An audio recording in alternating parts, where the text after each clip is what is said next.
যুক্তরাষ্ট্রের অবৈধ অভিবাসীদের সন্তানদের জন্মসূত্রে নাগরিকত্ব পাওয়ার সুযোগ বাতিল করে মার্কিন প্রেসিডেন্ট ডোনাল্ড ট্রাম্পের নির্বাহী আদেশটি সাময়িক স্থগিত করেছেন দেশটির একটি আদালত।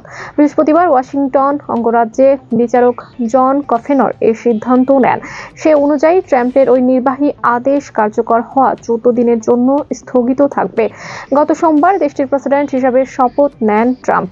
অভিষেক অনুষ্ঠানে ভাষণে অভিবাসীদের বিরুদ্ধে কঠোর পদক্ষেপ নেওয়ার ঘোষণা দেন তিনি।